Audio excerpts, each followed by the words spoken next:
Good morning, children. Last week we studied chapter number 13 in EVS and the name of the chapter is Animal World.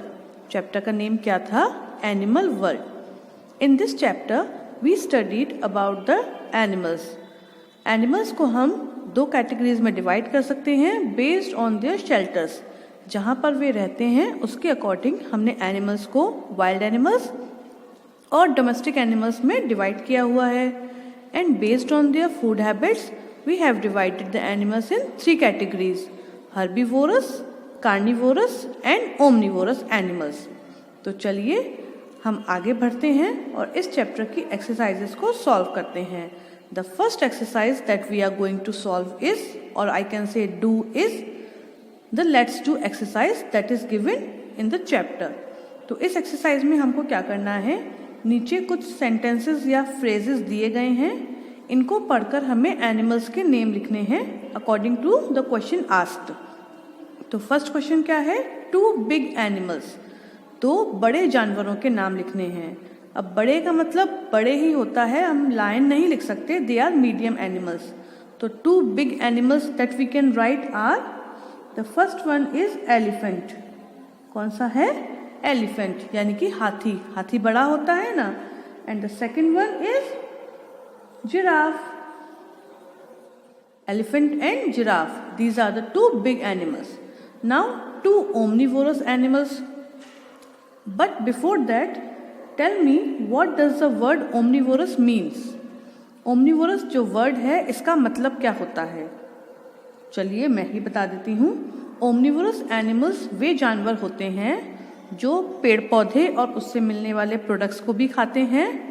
उसके साथ वे क्या खाते हैं, दूसरे जानवरों के मांस को भी खाते हैं. मतलब वे कुछ भी खा सकते हैं, चाहे तो वे पेड़ पौधों से मिलने वाला कोई भी खाना हो या फिर दूसरे जानवरों को मारकर खाने वाले. तो ओमनिवोरस ऐसे ही जानवर होते हैं. तो 2 ओमनिवोरस एनिमल्स के नेम्स क्या हो सकते हैं? The first one can be crow, क्योंकि क्रो जो होता है वो दोनों ही चीजें खा लेता है. And the second one is, हम मैन भी लिख सकते हैं because we are also what, we are also omnivorous. But हम डॉग भी लिख सकते हैं. We can also write cat, हम कैट भी लिख सकते हैं क्योंकि डॉग हम अपने घरों में पालते हैं ना डॉग्स को एज अ पेट, तो उसको हम फूड प्लांट प्रोडक्ट भी देते हैं. और कुछ डॉग्स होते हैं जो नॉनवेज में मतलब मांस भी खा लेते हैं, फ्लैश भी खा लेते हैं. तो these are the 2 omnivorous animals. Now the third one is ship of the desert. Ship of the desert मतलब रेगिस्तान का जहाज. रेगिस्तान का जहाज, अब आप कहेंगे मैम रेगिस्तान में तो जहाज चलता नहीं है, तो रेगिस्तान का जहाज किसको बोलेंगे? The camel. कौन? कैमल, ऊंट, is called the ship of the animal. Camel को हम रेगिस्तान का जहाज कहते हैं क्योंकि कैमल जो है वो डेजर्ट में इतना ईजिली चल सकता है जैसे कि पानी पर शिप चलता है. हम लोग अगर डेजर्ट यानी कि रेत पर चलने की कोशिश करेंगे तो हमारे जो पैर हैं वो रेत के अंदर धंस जाएंगे, they will sink. But camels के जो लेग्स होते हैं उनको इस तरीके से बनाया गया है दैट जो उनके लेग्स होते हैं वो डेजर्ट में सिंक नहीं करते, they can walk on the sand. ठीक है, इसीलिए कैमल को शिप ऑफ द डेजर्ट बोलते हैं. The fourth one is our national animal. अब इसका मुझको बताइए कि हमारा नेशनल एनिमल कौन होता है? Which animal is our national animal? Correct, tiger. कौन होता है? Tiger is our national animal. Now the fifth one is fastest animal, सबसे तेज. और सबसे तेज यहाँ पर सबसे तेज दौड़ने वाले से है, चलने वाले से है.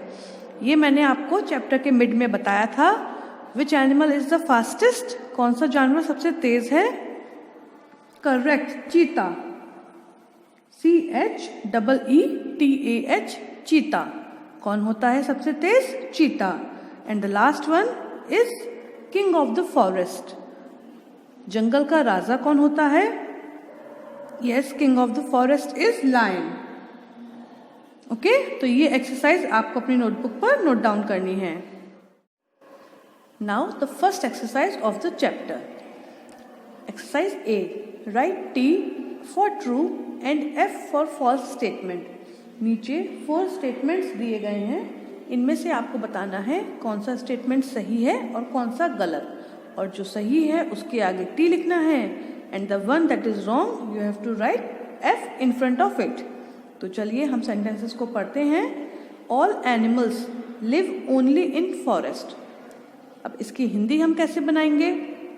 ऑल एनिमल्स सभी जानवर, लिव रहते हैं, ओनली केवल, इन फॉरेस्ट जंगल में। क्या ऐसा है सभी जानवर केवल जंगल में ही रहते हैं, कहीं और नहीं रहते? ऐसा नहीं है ना। कुछ जानवर फार्म्स पर रहते हैं, कुछ हमारे हाउसेस में रहते हैं ना। तो ये स्टेटमेंट तो गलत हो गया कि सभी जानवर जंगल में रहते हैं। तो हम यहाँ पर क्या लिख देंगे? F for false. The second sentence is omnivorous animals eat both plant and flesh of other animals. ये अभी मैंने पीछे भी आपको समझाया था फर्स्ट एक्सरसाइज में कि जो ओमनिवोरस एनिमल्स होते हैं दे ईट बोथ प्लांट मतलब प्लांट से मिलने वाला खाना, और फ्लैश ऑफ एनिमल्स और दूसरे जानवरों के मांस को भी खाते हैं। तो ये बात सही है कि नहीं है? Yes, this is true. तो यहाँ पर हमने लिख दिया true for T for true. अगर आप लोग चाहें तो फॉल्स और ट्रू की फुल स्पेलिंग भी लिख सकते हैं। Hyena and wolves are scavengers. Hyena and wolves are scavengers. What are scavengers? This is a new word ना। तो स्कैवेंजर्स ऐसे जानवर होते हैं जो किसको खाते हैं?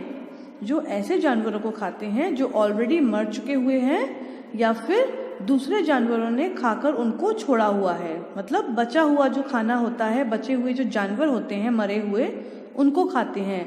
And they are also known as the cleaner of the environment. Why? क्योंकि अगर स्कैवेंजर्स नहीं होंगे तो जो बचे हुए जानवर हैं मरे हुए, जिनको दूसरे जानवर आधा खाकर छोड़ चुके हैं, दे विल स्टार्ट डिकेइंग, वे सड़ना शुरू कर देंगे, and they will create diseases. और फिर क्या करेंगे? स्मेल आएगी, कीटाणु फैलेंगे, गंदगी होगी, तो हम बीमार भी होंगे। That is why scavengers are called the cleaner of the environment. तो हाइना और वुल्व्स ऐसे जानवर हैं जो स्कैवेंजर्स कहलाते हैं। तो स्कैवेंजर्स आर हाइना एंड वुल्व्स। तो ये बात सही है। तो यहाँ पर हम लिख देते हैं टी। क्यों? क्योंकि हाइना और वुल्व्स जो हैं वो स्कैवेंजर्स के एग्जाम्पल हैं। We should not bath our pets. क्या हमें अपने जानवरों को नहीं नहलाना चाहिए? भाई डेली बेसिस पे नहीं नहलाएंगे, लेकिन रेगुलर बेसिस पे तो नहला सकते हैं ना। हम वीक में एक बार या twice a week we should bathe them. तो ये स्टेटमेंट रॉन्ग हो गया कि हमें अपने जानवरों को नहीं नहलाना चाहिए, हमें उनको रेगुलर बेसिस पे नहलाना चाहिए। तो ये स्टेटमेंट हो गया फॉल्स। ओके, अब देखते हैं second exercise. The second exercise for this chapter is circle the odd one out. नीचे आपको वर्ड्स के कुछ सीरीज दी गए हैं, उनमें से एक वर्ड बाकी से अलग है, और अलग होने का कोई ना कोई रीजन भी होता है। तो आपको उस वर्ड को सर्कल करना है जो अलग है, और उसका रीजन भी पता होना चाहिए। नॉट जस्ट दैट कि आपने बस सर्कल कर दिया but you don't know what is the reason of odd one out. तो चलिए पढ़ लेते हैं। The first series says lion, elephant and cow. Let's read it once more. Lion, elephant and cow. अब बताइए इसमें से कौन सा ऑड वन आउट है, कौन सा अलग है? Lion, elephant and cow. The odd one out is cow. कौन सा है? काउ है। क्यों? क्योंकि लायन और elephant they both live in jungles, है ना, and cow it live in farms और आर हाउसेस। इसको हम एज अ पेट रखते हैं तो हम इसको डोमेस्टिक एनिमल बोलते हैं, और लायन और एलिफेंट वाइल्ड एनिमल्स हैं। That is why cow is odd one out. The second one says cow, zebra and tiger. कौन सा है? Cow, zebra and tiger. अब इसमें कौन सा ऑड वन आउट है? It is tiger. The reason behind it is cow and zebra both are herbivorous animals. Cow भी plant या plant product खाती है और zebra भी same चीज़ें खाता है, but tiger does not eat plant and plant product. तो ये हमारा odd one out हो गया because it is carnivorous animals and these two are herbivorous animals. The third one says vulture, elephant and hyena. What are the words? Vulture, elephant and hyena. तो बताइए vulture, elephant और hyena में कौन सा odd one out है? Yes, tell me. It is elephant. Why? Because vulture and hyena they both are scavengers. What are they? They are scavengers. They eat the flesh of dead animals or the remaining animals that other animals left. जो दूसरे जानवर छोड़ देते हैं उनको, जो मरे हुए बचे हुए जानवर होते हैं, वल्चर और हाइना उनको खाते हैं. They are called scavengers. But elephant is a herbivorous animals. It eat only plant and plant product. ठीक है? The last one is cub, dog and sheep. Which is the odd one out? Cub, dog and sheep. बताइए. Yes, the odd one out is cub. Why? Because cub is the name of the baby of lion. जो lion का बच्चा होता है उसको हम कब बोलते हैं, बट डॉग के बेबी को हम पपी बोलते हैं एंड शीप के बेबी को हम बोलते हैं लैम. राइट? तो this is the baby name and these are the parents. हम ऐसा बोल सकते हैं. इसीलिए कब जो है वो अलग हो गया. तो these 3 exercises you have to write in your notebooks. Okay, that's all for today. Goodbye.